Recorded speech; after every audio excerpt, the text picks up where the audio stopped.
newspapermen meet such interesting people. Coming up on the Media Project, Alan Chartock, Rosemary Armeo, Ira Fussfeld, and me, Rex Smith, with commentary on what's been going on in the media in recent days. We're going to talk about that climate legislation announcement. Are the media giving Republicans a pass all along? We'll talk about the media aspects of the LIV Golf Tour. The language police are on duty in the Media Project. Join us. It's all coming up next. They wallow in corruption.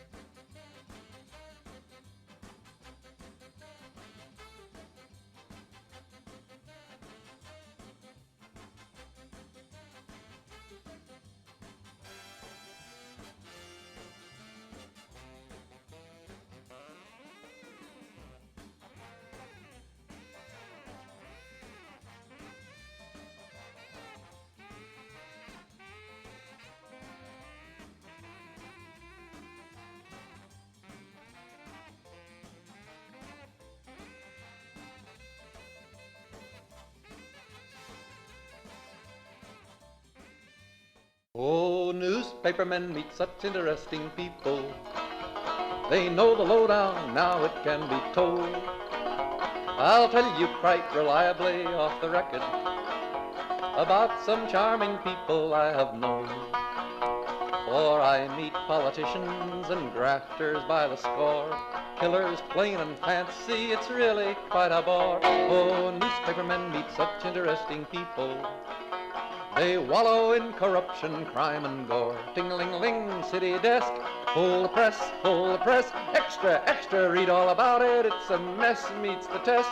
Oh, newspapermen meet such interesting people. It's wonderful to represent the press.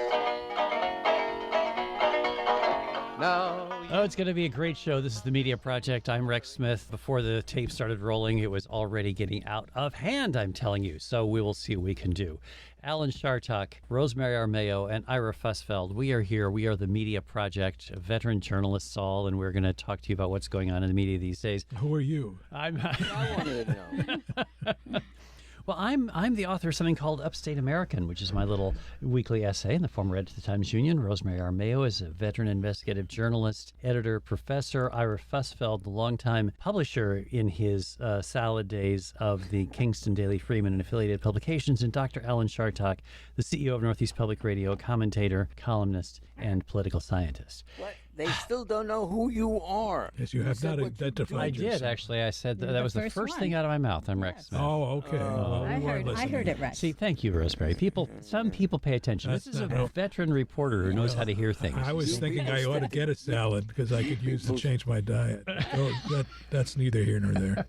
That is an odd expression, salad days. Yeah, I don't know where that comes from. Green salad. I mean, days. why isn't it like ice cream days? We have heard, by the way, from Bill Cunningham, the longtime political insider and spokesman for a number of people, Daniel Patrick Moynihan and Mike Bloomberg, among others, who says, tell Alan and Rex, this is to an email, I was at both the Moynihan events they just mentioned that was on the air. They are pretty accurate. Pretty accurate. Thanks, Bill. Bill Cunningham, stand up. Anyway, this is about Moynihan asserting that government in small cities can be very good because it was such an inept government that it couldn't draw down federal funds to be corrupt. Okay, here's a question. Some talk in media circles has to do with whether there might be some seismic shift going on because Fox News has been accused of being the progenitor of the Trump phenomenon because there's such great support for Trump on Fox News that it had an impact on the electorate, let's say. And now Fox News is not carrying Trump's speeches. And the Wall Street Journal and the New York Post, outlets of the same Rupert Murdoch, have editorialized against Donald Trump. What's going on here? I have a theory. What's that? Well, there's no question that there's been a shift here. And why is the shift? Because Murdoch doesn't think Trump can win. And Murdoch, being, you know, an unapologetic Republican, is loath to support somebody who will lose to another Democrat. Well, but it says a number of things. I'm not obviously we can't read Murdoch's mind, but he has not apparently passed down any memos to his primetime lineup, and they have been the most effective and effusive supporters of Trump. So could Murdoch be trying to have his cake and eat it by having the print products say we're not going to support Trump anymore, he's not worthy? Can he also have his cake and eat it by instructing the broadcast outlet not to show his speeches live, but at the same time he's turning a deaf ear to the primetime lineup, which is the most influential part of his empire right now? I see it as sinister. I think that Murdoch is not just a media master, he's a political master. He long ago told Trump to give up this election lie business. It wasn't good for politics. Trump has not obeyed him, and now he's flexing his muscle. If you don't want to listen to me, here's what's going to happen. You know, it is noteworthy, though, I think, to the point that these respectable outlets like the Wall Street Journal editorial page, which has always been reactionary, though, has given a lot of people who wouldn't otherwise support Donald Trump sort of license to go ahead and back him. Right? And if even the Wall Street Journal editorial page is saying character is revealed in a crisis, Mr. Pence passed his on January 6th trial, Mr. Trump utterly failed him. If even the Journal editorial page is against Trump and the New York Post, while those are not themselves influential, they do affect the thinking of, I think, some of the right-wing establishment figures. Right-wing establishment? Yeah. So this could be really a significant development. I really think But I'm guessing that the average far-right Trump supporter does not get the Wall Street Journal every day. Now, the New York Post, at least in this part of the world, they could. And obviously you can get it online, but it has far less impact than Fox News and Carlson, Hannity, and Ingram. Right. Yeah, absolutely. But it's just interesting that when Donald Trump went back to Washington for the first time since leaving office, Fox News did not cover him, but just a mile down the street, for 17 minutes, it carried Mike Pence live. Carried Mike Pence live. Imagine that. Well, that seems like a contradiction in terms.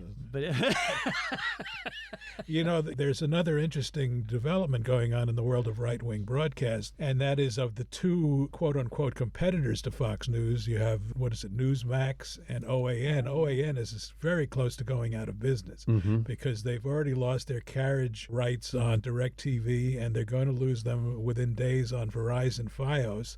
So there are not a lot of places where you can find OAN, and more importantly to OAN, it's cut a significant amount of their revenue. So the odds are that they are going to disappear soon, leaving just Newsmax and Fox News as the primary competitors for right-wing eyeballs. And it will be interesting to see, and Newsmax is still showing Trump live.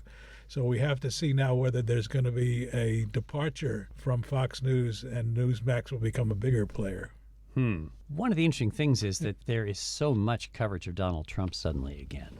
When did it ever ebb? I read that story and said, so much coverage compared to when? He has been saturating the news cycle since 2015. Yeah, but I would say that for the first couple of years of the Biden administration, he was at least closeted in well, he wasn't closeted. No, he wasn't. And the first couple years there have only been 2 years. It has been now, yeah, it does seem like a long time. And through the entire thing, we've had the election lie, his wife dies, we've had all the controversies involving his children. He has never, ever been out of the news. Yeah. The investigation in New York, investigations, plural. I can remember writing a column just before he announced in 2016, and I was going to say, let's just stop covering Donald Trump. We give him oxygen. Why do we bother with it? And for some reason or another, it didn't come out. I didn't finish writing it. And then he announced as president. It was like, oh, that's never going to happen. He will always be in the news. Yeah. Well, what do you think the reason for his attraction is, Rosemary? Because he's newsworthy, he's clickbait,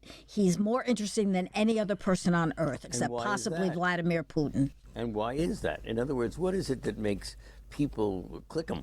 But as Rosemary says, it's newsworthy. What he says motivates people. What is it that makes people, I don't know. Well, communication theorists these days talk about what gets people's attention. What do they like? That's what gets people motivated, not positions on issues. Charisma, boldness, humor. He is a total actor. He was an actor before. In fact, some would say he did that better than politics. He's got everything. He is a complete media figure. By the way, there was one word you used there, Rosemary, that I didn't quite catch. Did you say boldness? Boldness. Oh, boldness. Okay, sorry about that. And actually, though, the baldness thing goes into it, too. It's just how weird he is. Even his hair is news. What do you think about people who are retweeting the comments that he makes on his own social media platform? Right. And it shows up on Twitter, which had banned him because Twitter felt that his comments were inappropriate, to say the least. And yet we have people who are waiting for him to make his comments and then just parrot them. Yes, but they don't have as much of a following as he does. So it doesn't have the impact when it's retweeted by them instead of it appearing only in his little Truth Social platform. Let me just play devil's advocate. When we talk about how much oxygen the media, the mainstream media, is still giving him, when there is a session like the last one on the commission and all of these allegations and the potential of his indictment, etc., this whole both side-isms, isn't it part of our responsibility to get his side, no matter how crazy that side may sound? Yep. When I listen to the January 6th commission hearings, the first thing I want to know is what's Trump saying about this. Yeah. You want to know that. Yeah, I do. I look for it. But when what he says is a lie, is a verifiable lie. We say it's a lie. That's part of the story, don't you think? Well, I guess so, except that you can't give Trump equal space, equal time. You know, the hearings go on for hours, and you're not going to give Trump hours to say what he wants that denounces those facts. But he doesn't need hours, Rex.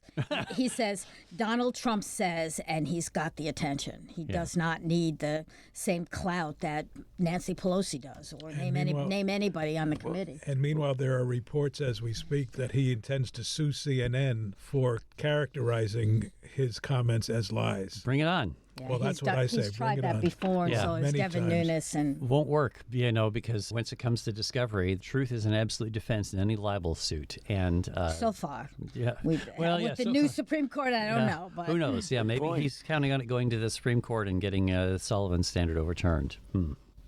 Scary. Yeah. One of the interesting elements that we're unable to sometimes get a whole side of a comment because a lot of Republican politicians simply do not speak to the media anymore.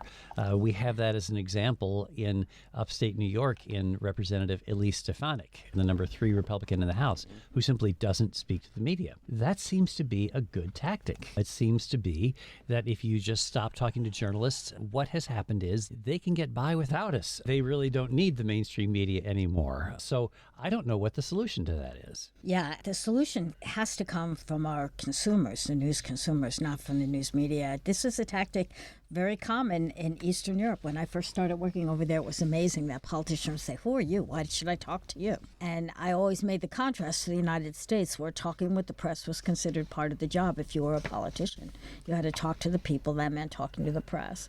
Now they have discovered that, oh wow, the Eastern European dictatorship style actually works. But of course, it is a very red district. Her district up there in the North Country, and she doesn't feel any great regard for what she may, I say may, but I believe does, consider to be liberal or left-wing media. So she says, why should I participate with them? Well, I mean, it isn't just Elise Stefanik. That was Rex's example. Barack Obama stopped talking to mainstream media. He had some news conferences, but didn't sit down for the old traditional one-on-one. It isn't just Stefanik. It's everywhere. They don't talk to media unless they groom them, and it's for a particular purpose. This is all an outflow of the very changed nature of communication in the 21st century. It really is the democratizing factor that has contributed to the change in the media environment caused by digital platforms. Actually gives politicians a way to reach voters directly, the voters they want to motivate, without the mediation, let's say, without the truth-telling factor of the mass media. So I don't know that this is ever going to come back. It's one of the reasons why people don't have much regard for the media. They don't need it as much. But do you really think that people subscribe to the concept of truth-telling by the media? No, they don't. I'm not so sure about that. No, you're right. People don't anymore. But the difference in the last generation is, as Rex said, the social media platforms, which give these politicians an outlet, and so they're still able to reach their constituents, particularly their hardcore constituents. And as we've seen, not starting with, but certainly when Trump started using the phrase fake news, which became ingrained in the vernacular now, people who are on the right particularly, although some on the left, on the far left, are not inclined to believe what is being said unless it meets their point of view. I hate to inject sports, but last night, as we're sitting here last night, the manager of the New York Yankees actually used the phrase fake news. I almost fell off my chair hearing what this is where it's gone into the sports world. He was commenting on some reporter's analysis of what his team's strength is. He's, no, that's fake news. This is just, it's going to be in the dictionary. Yeah. You know, sports often leads the way in the relationship of people to different platforms. The teams manage their own websites. The teams hire journalism students to run their own, even their own play-by-play, all of their own information. It used to be, of course, that sports writers and athletes would be together. They would see each other. They would talk to each other. And now the elite athletes also can simply avoid the Well, media. it's also they don't need them anymore. When they're making so much money. It used to be athletes wanted reporters to notice them and write stories about them because it would potentially generate endorsements for them. Now they're all making millions. The average salary is $1 million. So why deal with this reporter? So, Ira, you're a former sports writer. Why does it matter, this new Live Golf tour being financed by Saudi Arabia? Does this matter? I mean, Yeah, it matters on a number of different levels. I mean, I'm going to try not to get too much in the weeds, but the notion that there is a competitor Live tour to the PGA, the historic tour, is not new in the sports world. And you look back to the American Basketball Association, the World Hockey League, and the American Football League, which challenged the established leagues and signed some of the big athletes. And ultimately, they all merged, and now they're all making a lot of money. What's new is the Saudi Arabian component, and the question is, as is widely believed, these people who are going to the new league are taking Saudi money, which is blood money. What makes that more complex is that they turn around and they see that their president was just in Saudi Arabia fist-bumping MBS. And so if the American government still feels it needs to do business with the Saudi Arabians, then why shouldn't the golfers do business? And that's sort of where they are right now. And as we speak, this week's tournament for the new tour is where? At the Trump National Course in New Jersey. Right. But, you know, Alan often talks about sports news as being just a distraction. What was the phrase from Marx, Alan? The opiate of the proletariat. Aha. But this has resonance. There's a good reason for this news. It's just interesting that sports news itself is no longer about who wins and loses games. Sports and politics is extractable. No, not for a long time. Yeah. And money. And money, yeah. The National Press Club has denounced this, by the way, saying an AP reporter who asked about the murder of Khashoggi, the Washington Post columnist who was hacked apart with a bone saw by agents of the Saudi government. The reporter who asked about it from the Associated Press was escorted from the room right away. So, Did you hear Trump's response to that? By the way, Trump, who's going to be playing, he's hosting and will play in the tournament. And he said, well, you know, that's died down. I hardly ever get asked about it anymore. Right. Nobody talks about it anymore.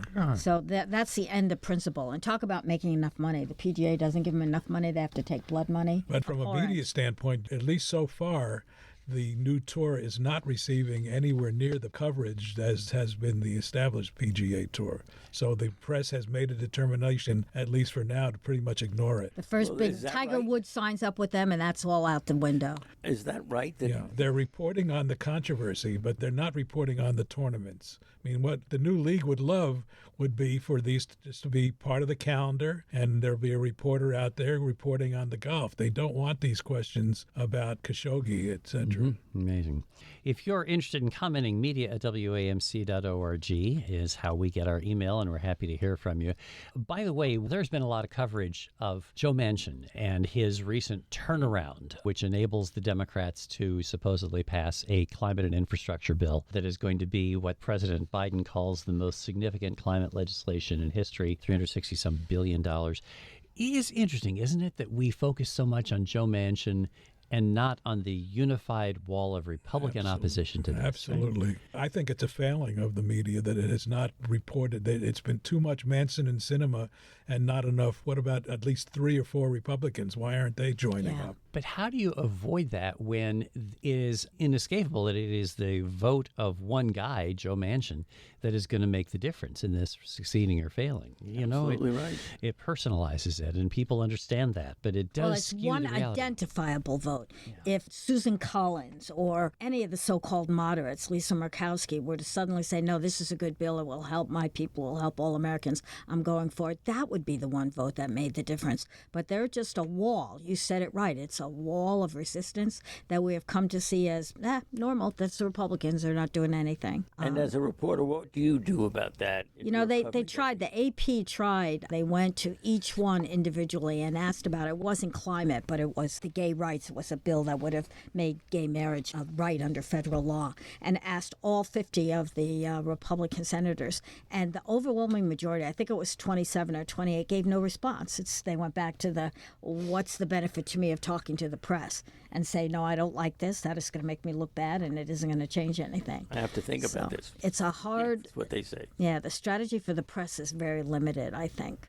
We can keep pointing it out that Manchin's vote is so important because of the Republican wall of resistance, but that doesn't have the same impact as Manchin's making a ton of money from coal, so is his whole family, and oh, by the way, he's thwarting everything Biden wants to do.